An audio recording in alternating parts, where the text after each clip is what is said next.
alors monsieur Fall su ma la déggee bu baax a baax c'est vrai que yéen a ngi wane regret bi ngeen xam ne àndoon ngeen kook Idrissa Seck mais il faudrait aussi comprendre Idrissa Seck si benn côté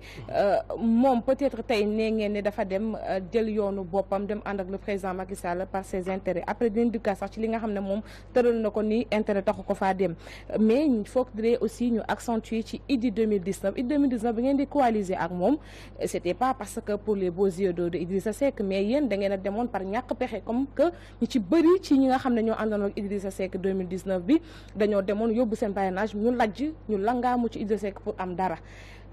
tey jii gisoo leen ne aussi moom Idy aussi am na fu mu mën a taxawee pour que ni man damay dem ak sama bopp xool nu ma jàppalee Sénégalais ci benn fànn.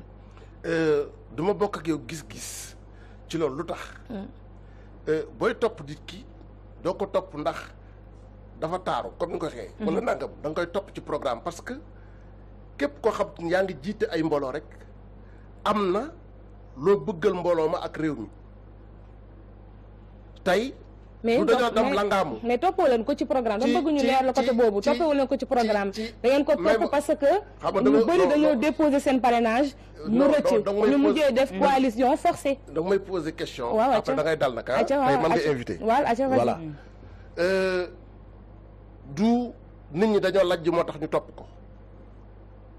man bu may wax du ma waxal keneen waaye man sax bopp laa mën a waxal. Sénégal naataange dama nekkoon man personnellement ci biir Benno Bokk Yaakaar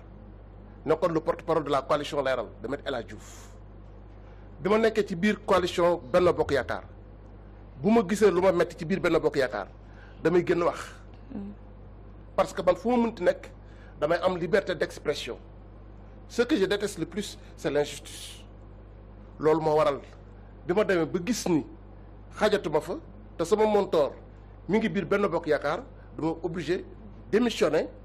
taxawal Sénégal naataange. d'accord man maa dem ci Idrissa Seck. d'accord xajatoo fa parce que waaw d'accord non faut que tey minutieusement wax naa la mën nga invité ni da ngay kii waaye fi ñun tamit ñu ngi fi ñun waaw mën nga invité da ngay voilà. du ñun ñoo dem fekk Idrissa Seck man Sénégal naataange laay waxal. moo ñu woolu par le biais de Yankhoba Diattara qui est un ami un frère boo xam ne dama ko jox cër par ndax constance am ku yaru ku tey ñu ñëw ànd ak moom waxtaan ak moom bi ñu waxtaanee ak moom ba gis ni te jamono boobu candidat bu nekk woo nañ pour ñu ànd ak moom duñ fi nekk rek di lim waaye ñoom bu ñu nan xam mais bi ñu demee ba waxtaan ak moom gis ni moom mi kat mën na génne réew mi ci guute gi parce que Idrissa Seck nag lu ko nit mën a waxal doo ko wax ni du un homme d'état Idrissa Seck lu ko nit mën a waxal doo wax ni amul xam-xam waaye ndax jikko ji mu yor ngay wax ndax làmboo na ak jikko ji ñu soxla ci njiit pour soppi bi mu ñëwee dañoo simmeeku dem xeex wuti ay leader politique biir APR indi leen mu toog ak ñoom pour ñu jàppale ko ci mission bi parce que xalaatoon nañ ni moo fi nekk pour mën a jojjante réew mi. walbati ko yamul foofu yëkkatal sa tànk nga dem ci tel leader mu dem wax ak moom pour mu ñëw même bu ñëwul suñu wareef def nañ ko jëlal numéro nag diw. mais tey bu jojjanti réew mi est-ce que yaakaaru ne looloo tax Idrissa Seck tey ji jël sur lui xam le ne jamono ji métti na les Sénégalais ont besoin de son expertise moom moo tax mu nangoo dem. liggéey ak ki nga xamante ne moom moo di le président Macky Sall ndax moom waxal na ko boppam c'est pour l'intérêt des Sénégalais mais pas l'intérêt d'une seule personne. jàpp ma ni intérêt askan bi la li tax may wax loolu dafa am Macky Sall lu mu ñu jaay bi mu ñu ko jaayee moom dafa am ay kàddu yu mu yëkkati wax ko le plan Sénégal émergent Benno Bokk Yaakaar du wax sax Benno Bokk Yaakaar mais APR. dafa gagné élection yi même bu fekkee quoi dafa dem après deuxième tour ak coalition mu am benn programme boo xamante ni moom la tëgg jaay ko Sénégalais yi ni fii lay jaar pour suqali réew mi ba doomu réew mi yëpp kenn ku ci nekk sa mébét naataange gi ngay wër ak dund bu neex bi ngay wër di nga ko am ni ñi am yaakaar mu amoonte nag benn volonté populaire bu manifesté wu ndax jéppi ki fi nekkoon ñu ànd ak moom waaye programme boobu mu ñu jaay est-ce que Idrissa Seck ngaañu na ko te tey jii bu ñëwee ci programme Sénégal émergent boobu ci loolu lay jokk parce que du njiital réew nag. d'accord léegi pour rejoindre kon lan la mën a apporter. alors te institution bii. ak li ngay wax situation économique bii ñuy dund.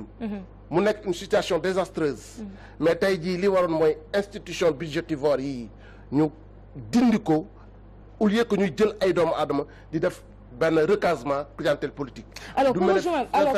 rejoindre un tout petit peu la question de Awa tu me trouvé que ne aussi ba tey leeraloo ko par rapport ak sa réponse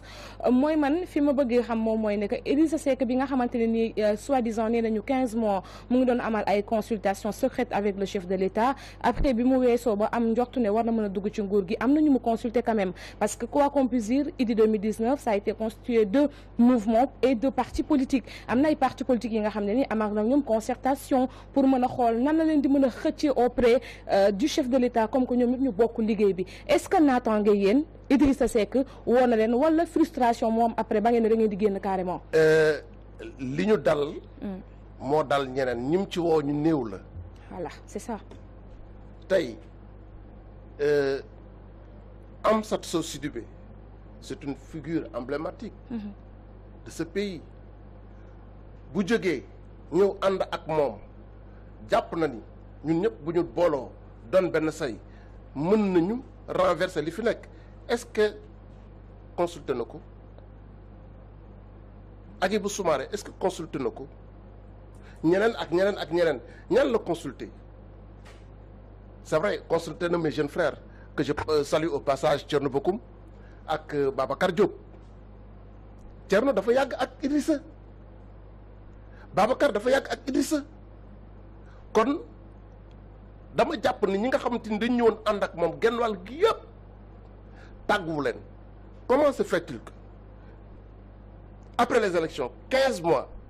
ngay négocier waaw boo négocier ba pare wool ñi nga saxaloon àndoon ak ñoom leen lii laa négocier lu ñu ci mën a wax buñ la mënee ànd ak yow ci loolu ñu ànd ak yow buñ ci mënut ànd ak yow ñun la écoute mënuñu ànd ak yow. léegi Abdoulaye vous n'adhérez pas ci démarche Idrissa bi mais vous continuez à vous présenter comme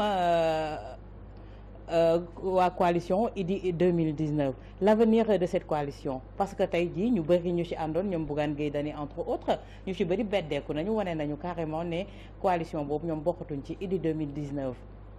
non Idy 2019 man dama jàpp ni c'est révolu maintenant. mais vous continuez à vous présenter comme le coordonnateur de Idy 2019. xam nga dama ko doon ci élection yi. ce n'est plus d'actualité daal. voilà dama ko doon ci pour wane ni. ñun kat ñu ngi woon pleinement ci biir parce que tey bu ñu mënee bokk ci conférence des leaders bi nekk premier vice coordonnateur dans le département de Pikine nekk comment dirais-je encore ci Djiddah Thiaroye Kaw coordonnateur bi c'est parce que am na lu ñuy représenter mais damay ñëw tuuti rek ci li ngay wax ni xëy na intérêt moo ko ci dugal dafa am ay tuuma yuy dal ci mbaggam wala ndoddam mu ni tekk dégg nañ fi ay nit ñu taxaw ni après les élections mi ngi doon recevoir 30 millions par mois te man gëm naa ni ci élection yi ñu jóge dañu dem élection sans moyens parce que moi j'étais au cœur des affaires dañu dem élection présidentielle sans moyens est-ce que kon loolu ñu koy wax est-ce que topp ko ba tax moom mu jóg pour boppam fàtte askan bi looloo tax ñun ñu ni nous préférons ñu toog ci côté peuple bi di wax nag di lancer un appel à toute l'opposition sans exception ñu teer seen égo yi te xam ni réew mi toll na foo xam te ni nit ñu sonn nañ mu génn ko ci gouvernement bi